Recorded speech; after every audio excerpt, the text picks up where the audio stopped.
అంటది. తర్వాత తెలుసా ఏమైందో? అమ్మాయి ఇప్పుడు భారతదేశంలో అతి పొట్టి కలెక్టర్గా గౌరవం పొందుతుంది. అమ్మాయి పేరు ఆర్తి డోగ్రా.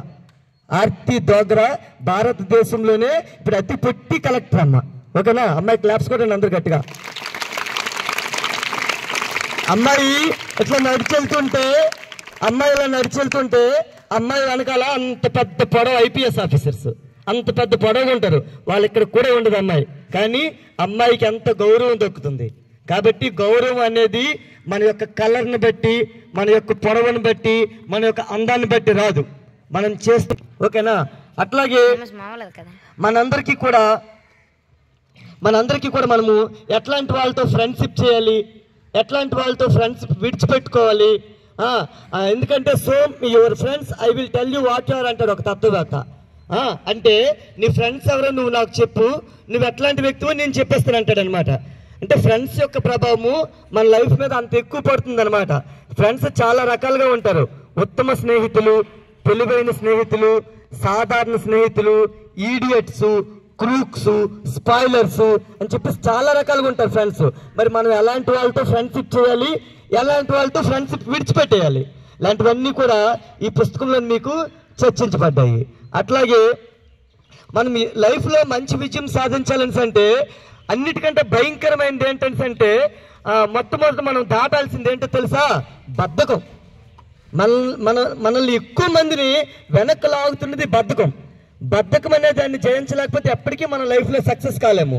బద్ధకం ఎంత ప్రమాదకరమైనది అంటే ఒక చిన్న స్టోరీ చెప్తాను చూడండి.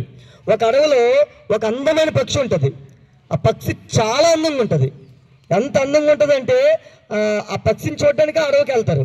అలాగే ఆ పక్షి మంచిగా పాటలు కూడా పాడుతుంది, అందంగా ఉంటుంది, మంచిగా పాటలు కూడా పాడుతుంది. కాబట్టి ఆ పక్షిని ఇష్టపడని వాళ్ళు ఎవరు కూడా ఉండరు. ఆ అడవిలో పక్షులన్నీ కూడా సాయంత్రం అయిన తర్వాత ఆ పక్షి దగ్గర కూర్చుంటూ ఉంటారు. అలాంటిది ఆ పక్షికి ఒక వింత వ్యాధి ఉంటుంది. ఆ వ్యాధి ఏంటంటే బద్ధకం. సో బద్ధకం వలన ఒకసారి ఆ అడవి గుండా ఒక రైతు వెళ్తూ ఉంటాడు. ఆ రైతుని ఆ పక్షి అడుగుతుంది ఎక్కడికి వెళ్తున్నావు అని చెప్పేసి. పక్షి వెంట్రుకలు కొనడానికి బజారుకి వెళ్తున్నా అంటాడు. మనం చూడండి పొలం చుట్టూ పక్షి కడతాం, చనిపోయినవి కట్టాను. ఆ పొలంలోకి అవి తినడానికి మిగతా పక్షులు రావని చెప్పేసి ఇట్లా పక్షి వెంట్రుకలు కొనడానికి బజారుకి వెళ్తున్నానని చెప్పేసి ఆ రైతు అంటాడు. అంటే ఇప్పుడు ఈ పక్షి అంటుంది, సరే నువ్వు ఎట్లాగూ పక్షి వెంట్రుకలు కొనడానికి వెళ్తున్నావు కదా, నాకు కాస్త తినడానికి కొన్ని గింజలు ఇవ్వు, నా వెంట్రుకలు కొన్ని నీకు ఇస్తానని చెప్పేసి అంటారు పక్షి. సరే ఇస్తానని చెప్పేసి రైతు అంటాడు. ఆ విధంగా రైతు పక్షి కొద్ది రోజులు వస్తు మార్పిడి జరుగుతుంది. గింజలు ఇస్తుంటాడు, వెంట్రుకలు తీసుకుంటుంటాడు. కొద్ది రోజులకి ఏమవుతుంది? పక్షి వెంట్రుకలన్నీ పూర్తిగా పోతాయి. పక్షి వెంట్రుకలు పూర్తిగా పోయిన తర్వాత ఆ రైతు ఇంకా తినడానికి గింజలు ఇస్తాడేంటి? ఇప్పుడు గింజలు వెతుక్కోవడానికి ఎగిరి వెళ్దామంటే రెక్కలు లేవు. సో రెక్కలు లేవు. అట్లాగని చెప్పేసి రెక్కలు ఎప్పుడైతే లేవో అందం కూడా పోయింది. అందం పోయింది. ఎవరు తన దగ్గర రావడం మానేశారు. అలాగే ఎప్పుడైతే అందరూ తన దగ్గర రావడం మానేశారు, నిరాశ నిస్పృహకు లోనవుతుంది. మంచిగా పాడాలనుకున్నా పాడలేకపోతూ ఉంటుంది. చిట్ట చివరికి నిరాశ నిస్పృహలతో కుళ్ళి కుసించి చచ్చిపోతుంది.